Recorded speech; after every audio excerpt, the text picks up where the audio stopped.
माननीय मुख्यमंत्री जी से कहते हैं कि आरक्षण अगर दे देंगे तो ये समाज मजबूत हो जाएगा। हमारी राजनीति जो मेहनत करके उनके साथ चला है, उनके साथ माननीय डॉक्टर संजय निषाद ने धोखा जातियों को, ये लोग मजबूत हो जाएंगे। उनको तो आरक्षण मिल गया, वो तो मजबूत हो गए, इनके बेटे सांसद हो गए, उनके बेटे विधायक हो गए, वो खुद कैबिनेट मंत्री भारत के महान संविधान निर्माता डॉक्टर भीमराव अम्बेडकर जी का प्रतिमा है और उसी संविधान के तहत लेकर के आज उनकी प्रतिमा के सामने हिंदू युवा वाहिनी के राष्ट्रीय अध्यक्ष सुशील चंद्र साहनी जी आज आमरण अनशन पे बैठे हुए हैं। और आमरण अनशन पे इसलिए बैठे हैं क्योंकि निषाद समाज के आरक्षण के लिए यह आमरण अनशन किया गया है। और निषाद समाज, इन लोगों का कहना है कि निषाद समाज हमेशा पीड़ित रहता है और लोगों के द्वारा निषाद समाज को हमेशा दबाया जाता है। आज निषाद समाज की आवाज बनकर राष्ट्रीय अध्यक्ष सुशील चंद्र साहनी जी आमरण अनशन पर बैठे हुए हैं। देखना यह है कि निषाद समाज इनका कितना सहयोग करता है और कितना सहयोग नहीं करता है। क्या निषाद समाज इनके साथ खड़ा होता है कि नहीं खड़ा होता है। अगर जिस तरह से दिल्ली और बंगाल में निषाद समाज को पीछे अनुसूचित जाति प्रमाण पत्र जारी किया गया, इनका कहना है कि उत्तर प्रदेश में भी हमारे निषाद समाज के लोगों को निषाद युवा वाहिनी राष्ट्रीय अध्यक्ष सुशील चंद्र साहनी ने मांग किया है कि हमारे समाज के लोगों को भी अनुसूचित प्रमाण पत्र जारी किया जाना चाहिए। आइए उनके लोगों से बात करेंगे। ये तो बस चिराग जला है, अब चालू होने वाला है। कल और लोग संख्या होगी परसों और तब तक चलेगा जब तक मिल नहीं जाएगा। क्योंकि आरक्षण मैं आपको बता देना चाह रहा हूँ, जब माननीय मुख्यमंत्री महोदय जी जब गोरखपुर के सांसद हुआ करते थे तो इसी जगह हर जगह जाके कहते थे कि निषाद समाज अब एक पिछड़ी जात है, इन जातियों को आरक्षण दिलवा रहे हैं। जिनके पास नहीं है, भूमिहीन है, ज्यादातर गरीब है, कम पढ़े लिखे हैं, ये देखो कहते हैं आर्थिक सहयोग से पढ़ नहीं पाते इनके बच्चे, इनको आरक्षण की जरूरत है। लेकिन माननीय मुख्यमंत्री महोदय जी जब से मुख्यमंत्री हो गए हैं सांसद से, तब से उन्होंने अपनी किए हुए वादा भूल गए। मैं आपके चैनल से माननीय मुख्यमंत्री जी को अवगत कर रहा हूँ, याद दिलाना चाह रहा हूँ। गोरखपुर में जब चुनाव आता था, जब तो इसी अम्बेडकर चौराहे पे बैठ कर कहते थे कि समाज दबे कुचले हैं, यदि मेरी सरकार बनती है तो इन समाज को मैं आरक्षण देके रहूंगा।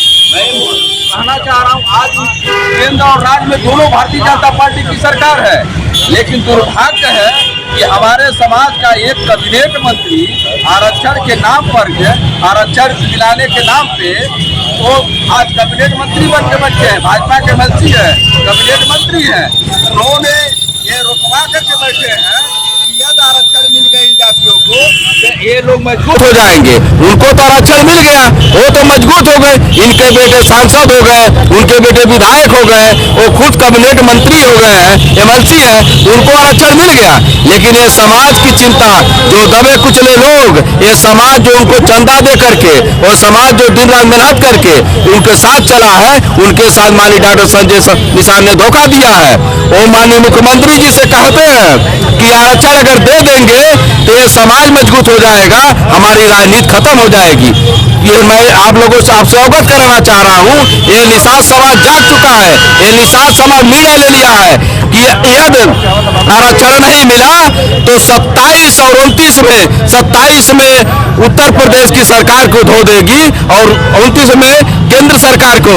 भारतीय जनता पार्टी फिर सत्ता में कभी आजीवन आएगी नहीं। आखिर में सरकार में तो आपके भी मंत्री हैं। हमारे मंत्री जो हैं डॉक्टर संजय निषाद, वही तो रोक के रखे हैं। उन्होंने उनको है कि यदि इन लोगों को आरक्षण मिल गया तो हमारी राजनीति कहाँ चलेगी। उनको अपने समाज की नहीं है। अरे उनको समाज की चिंता होती है तो 17 टिकट पाए तो किसी निषाद के बेटे को नहीं लड़ाए, अपने बेटों को गोरखपुर से एक बार सपा से सांसदी लड़ाए, फिर भाजपा से सांसदी लड़ाए, अपने बेटों को फिर विधायक भाजपा से लड़ाए। वो खुद भाजपा के एमएलसी है, खुद भाजपा के मंत्री है। बता दिए वो समाज की चिंता होता तो अखिलेश निषाद उस क्रांति में मारा गया था लड़का, उसके पिताजी को क्यों नहीं बनवा दिए?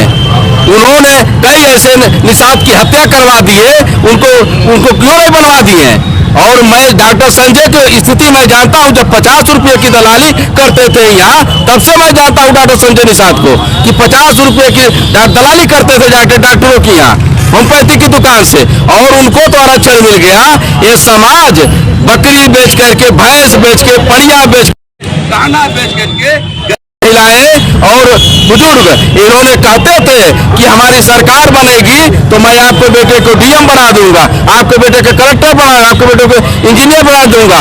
इन्होंने गरीबों से खाली पैसा चंदा लिए हैं, और चंदा लेने के बाद उन्होंने जब उनका बेटा यहाँ गोरखपुर के सांसद तो और उनका बेटा जब संत कबीर नगर के सांसद हुए, खुद कैबिनेट मंत्री हो गए, और राज्य और केंद्र सरकार में जब मलाई खाने लगे तो उन्होंने वादा भूल गए। मैं आपके माध्यम से अवगत कराना चाहता हूँ, ये समाज अगर जो डॉक्टर संजय का बधुआ मजदूर नहीं है, ये समाज खुद निर्णय लेने की क्षमता रखता है।